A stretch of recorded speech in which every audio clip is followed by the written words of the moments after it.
दोस्तों, Guru Prasad story channel पर आपका बहुत बहुत स्वागत है। वीडियो शुरू करने से पहले कृपया आप मेरे चैनल को सब्सक्राइब जरूर करें और साथ में बेल आइकन को भी दबा दें ताकि मेरे नए वीडियो का नोटिफिकेशन आपको मिल जाए। और अगर वीडियो अच्छा लगे तो कृपया लाइक, कमेंट और ज्यादा से ज्यादा शेयर करें। अब देर न करते हुए आज की साखी शुरू करते हैं। दोस्तों, बहुत पहले की बात है। एक बार श्री गुरु नानक देव जी मर्दाना के साथ यात्रा करते हुए एक छोटे से गांव में पहुँचे। वो गांव जिला मिंट में था। उस गांव का नाम गुमड़ी था। गुरु नानक देव जी और भाई मर्दाना ने गांव के बाहर ही एक पेड़ के नीचे अपना आसन जमा लिया और बैठकर कीर्तन करने लगे। जब शाम का समय हुआ तो बहुत तेज बारिश होने लगी। तेज बारिश को देखकर मर्दाना ने गुरुजी से कहा, गुरुजी, बारिश बहुत तेज है और तेज आंधी भी चल रही है। रात का समय होने वाला है। अगर आप मुझे आज्ञा दे तो मैं गांव में जाकर रहने का कुछ इंतजाम करूं। गुरुजी की आज्ञा लेकर मर्दाना गांव की तरफ चल दिया। जब भाई मर्दाना गांव में पहुंचा तो थोड़ा थोड़ा अंधेरा होना शुरू हो गया था। मर्दाना एक घर के आगे पहुंचा और उसने घर का दरवाजा खटखटाया। जब घर का मालिक बाहर आया तो मर्दाना ने उसे अपनी परेशानी बताई और एक रात रुकने के लिए जगह मांगी। लेकिन घर के मालिक ने भाई मर्दाना के हुलिये को देखकर अपने घर में जगह देने से इनकार कर दिया। मर्दाना ने उसके बाद गांव में कई जगह जाकर रुकने के लिए जगह मांगी, लेकिन सब ने उसे इनकार कर दिया और उस गांव से चले जाने के लिए कह दिया। अगर मर्दाना किसी मुसलमान के यहाँ जगह मांगने जाता तो वो उसे कहता, आप दोनों में से एक तो मुसलमान है और एक हिंदू है, इसलिए मैं आप दोनों को अपने घर में रहने की जगह नहीं दे सकता। इसी तरह अगर मर्दाना किसी हिंदू के यहाँ जाता तो वो भी इसी तरह जवाब देकर जगह देने से मना कर देता। इस तरह धीरे धीरे रात हो गई और बारिश भी बहुत तेज हो गई। मर्दाना निराश होकर वापस गुरुजी के पास पहुँचा और जाकर गुरुजी को सारी बात बताई। उसके बाद गुरुजी और भाई मर्दाना बारिश में ही आगे चल दिए। जब गुरुजी और मर्दाना गांव से थोड़ा बाहर आए तो वहां उन्हें एक टूटी फूटी झोपड़ी नजर आई, जिसके अंदर दिए की मध्यम रोशनी नजर आ रही थी। गुरु नानक देव जी ने मर्दाना को कहा, मर्दान्या, जाकर उस झोपड़ी के मालिक से पूछ कर कि क्या हम उसकी झोपड़ी में एक रात रुक सकते हैं। दोस्तों, जब मर्दाना उस झोपड़ी में पहुंचा तो उसने देखा कि झोपड़ी में एक चारपाई पर बिस्तर लगा हुआ था और उसके ऊपर एक आदमी लेटा हुआ था जो दर्द से कराह रहा था। मर्दाना ने ध्यान से देखा तो उसके शरीर से पीप निकल रही थी। उसको कोढ़ हुआ था और उसके शरीर से भयंकर बदबू आ रही थी। मर्दाना ने जब ये देखा तो घबरा गया और दौड़कर बाहर चला गया और जाकर गुरु नानक देव जी से बोला, गुरुजी, आप कह रहे हो कि उस झोपड़ी में रात काटनी है, लेकिन वहाँ तो एक पल भी नहीं खड़ा हुआ जा रहा। गुरुजी ने मर्दाना की बात सुनकर उससे पूछा कि क्या हुआ है।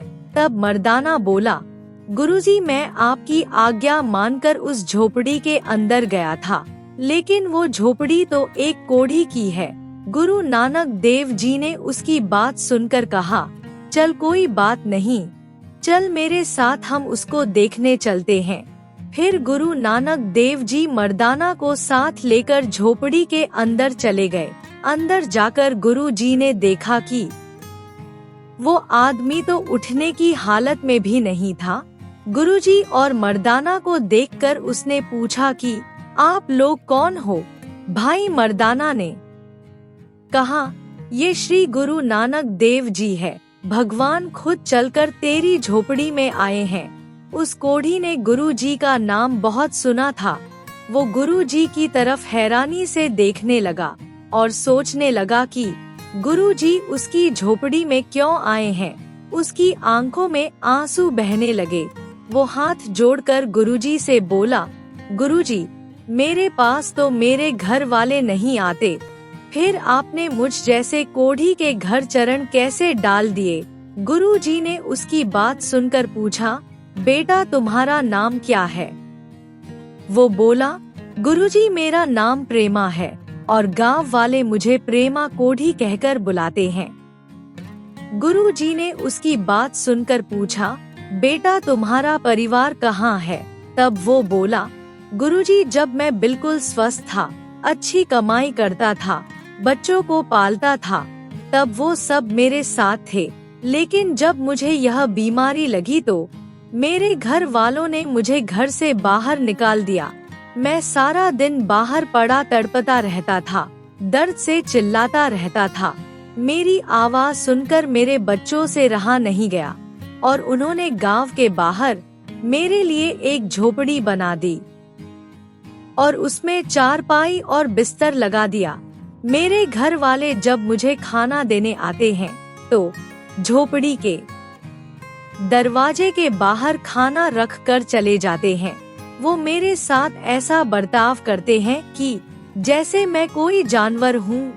ना मेरे बच्चे मुझे पूछते हैं और ना ही मेरी पत्नी पूछती है। गांव के लोग मुझसे इतनी घृणा करते हैं कि अगर उन्होंने जंगल से निकलना भी होता है तो मेरी झोपड़ी से दूर होकर निकलते हैं। मेरे पास कोई नहीं आता।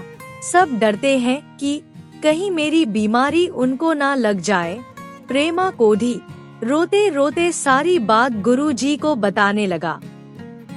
गुरु नानक देव जी को उसके ऊपर बहुत दया आई और वो बोले, बेटा तुम चिंता मत करो, वाहेगुरु सब ठीक करेंगे। गुरुजी जब उसकी चारपाई के पास बैठने लगे तो वो बोला, गुरुजी आप यहाँ मत बैठो, क्योंकि मेरी बीमारी बहुत खतरनाक है। मेरी वजह से कहीं आप भी इस बीमारी की चपेट में ना आ जाओ, इसलिए आप मेरे से दूर ही रहो। गुरुजी ने उसकी बातों पर कोई ध्यान नहीं दिया और उसके पास जाकर बैठ गए। गुरुजी को उस कोढ़ी के पास बैठता हुआ देखकर मर्दाना भी गुरुजी के साथ जाकर बैठ गया। कोढ़ की वजह से प्रेमा कोढ़ी को बहुत दर्द होता था, जिसको सहन करना बहुत मुश्किल था। गुरु नानक देव जी को उसकी हालत देखकर बहुत दया आई। उन्होंने मर्दाना से कहा, मर्दान्या तू रबाब बजा, मैं कीर्तन करता हूँ। गुरु जी की आज्ञा से मर्दाना रबाब बजाने लगे और गुरु नानक देव जी ने कीर्तन करना शुरू कर दिया। उस कीर्तन में एक शब्द था जिसका मतलब था कि शरीर को रोग तभी लगता है जब मनुष्य का मन रोगी हो जाता है, और मन तभी रोगी होता है जब मनुष्य भगवान को भूल जाता है, भगवान से दूर हो जाता है। इन सभी बीमारियों का एक ही इलाज है और वो है परमात्मा का नाम जपना, अपने आप को परमात्मा से जोड़ना। क्योंकि परमात्मा ने ये शरीर हमें दूसरों की सेवा के लिए दिया है, लेकिन जब हमारा ध्यान सेवा की तरफ से हट जाता है तो हमारे शरीर में रोग पनपने लगते हैं और हमारा शरीर रोगी हो जाता है। गुरु नानक देव जी का कीर्तन सुनकर प्रेमा कोढ़ी को बहुत शांति महसूस हुई और वो उठकर बैठ गया। प्रेमा कोढ़ी को अपने शरीर में झंझनाहट सी महसूस हो रही थी। उसे ऐसा महसूस हो रहा था कि जैसे उसके शरीर में जान आ गई है। उस रात प्रेमा कोढ़ी गुरुजी से बहुत देर तक बातें करता रहा। अगले दिन जब सुबह गुरुजी उठकर स्नान के लिए जाने लगे तो वो कोढ़ी भी गुरुजी के साथ चल दिया। प्रेमा कोढ़ी खुद ये चमत्कार देखकर बहुत हैरान था कि कल तक तो उससे उठा भी नहीं जा रहा था और आज वो चल फिर रहा है। गुरु नानक देव जी के स्नान करने के बाद उसने भी स्नान किया। उसे स्नान करने के बाद ऐसा महसूस हुआ कि जैसे उसे कोई बीमारी है ही नहीं, वो बिल्कुल ठीक ठाक है। ये चमत्कार देखकर उसने गुरु नानक देव जी के पैर पकड़ लिए और गुरु जी से प्रार्थना करने लगा कि गुरुजी आप कुछ दिन मेरी झोपड़ी में और रहे। गुरु नानक देव जी ने उसका प्रेम देखकर उसकी बात मान ली और कुछ दिन वहाँ रुक गए। गुरु नानक देव जी सुबह शाम कीर्तन करते। इस तरह प्रेमा कोढ़ी कुछ ही दिनों में बिल्कुल ठीक हो गया। जब गांव वालों को ये खबर हुई कि गांव में आए फकीर ने प्रेमा कोढ़ी को बिल्कुल ठीक कर दिया, तो गांव वाले दौड़कर गुरुजी के पास पहुँचे और बोले, गुरुजी हमें माफ कर दीजिए, हम सब से बहुत बड़ी गलती हो गई। हम आपको पहचान नहीं पाए, इसलिए हमने उस रात आपको रहने की जगह नहीं दी और गांव से चले जाने के लिए कहा।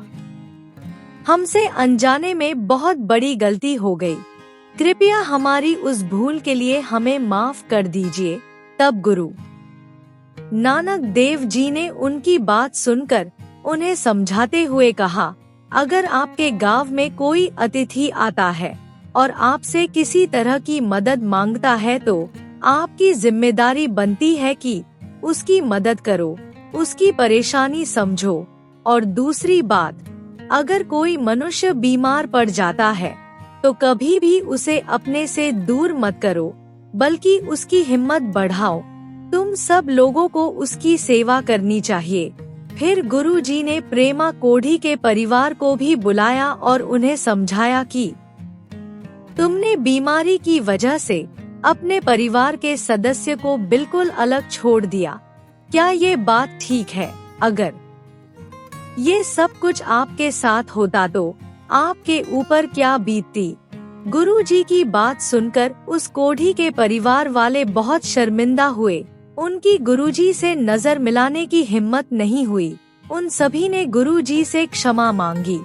ये देखकर गांव वालों ने भी गुरुजी से कहा, गुरुजी हमें भी माफ कर दीजिए, हम कभी अनजाने में भी ये गलती नहीं करेंगे और जो रास्ता आपने हमें दिखाया है उसी रास्ते पर चलेंगे। गुरुजी ने उनको माफ कर दिया और फिर भाई मर्दाना को लेकर अपनी अगली यात्रा पर चल पड़े। दोस्तों, श्री गुरु नानक देव जी की इस सुंदर साखी से हमें ये शिक्षा मिलती है कि हमें कभी भी किसी को मुसीबत में छोड़कर नहीं जाना चाहिए, क्योंकि मुसीबत के समय ही मनुष्य का सही पता चलता है। अगर हम मुसीबत में किसी के काम आएंगे तो परमात्मा भी हमसे खुश होगा, क्योंकि परमात्मा ऐसे लोगों से बहुत प्रसन्न होता है जो दूसरों की मदद करते हैं और प्रेम भाव से दूसरों के दुख को अपना समझते हैं और उनकी निस्वार्थ मदद करते हैं। अगर आप भी चाहते हैं कि परमात्मा हमसे खुश रहे और हमारे जीवन में कभी भी किसी तरह की परेशानी न आए, तो हमें आज से ये प्रण लेना चाहिए कि दूसरों की मदद करेंगे और बिना नागा भजन सुमिरन करेंगे और परमात्मा को याद करेंगे। दोस्तों, इस दुनिया में हर मनुष्य के ऊपर बीमारी आती है। इस दुनिया में कोई भी ऐसा मनुष्य नहीं है जो सुख दुख से रहित हो। सुख दुख हम सभी के जीवन में आते हैं। सुख दुख हमारे जीवन का हिस्सा है। आज हम किसी की मदद करेंगे तो अगर हमारे ऊपर कभी कोई मुसीबत या परेशानी आती है तो परमात्मा हमारी भी मदद जरूर करेगा। हम लोगों को इस दुनिया में भेजा ही इसलिए गया है कि एक दूसरे की मदद करें, क्योंकि जानवर पशु पक्षी तो हमारी मदद करने आ नहीं सकते। इसलिए हमारा फर्ज बनता है कि अगर हमारे अपने या किसी अनजान के ऊपर भी कभी कोई मुसीबत आए तो उनकी मदद जरूर करें। दोस्तों, अगर आपको ये साखी अच्छी लगी हो तो कमेंट करके जरूर बताना। वीडियो अच्छा लगा हो तो शेयर भी जरूर करना। आपने जो कुछ दिनों में मुझे इतना प्यार दिया है उसके लिए आपका बहुत बहुत धन्यवाद। वाहेगुरु जी का खालसा, वाहेगुरु जी की फतेह।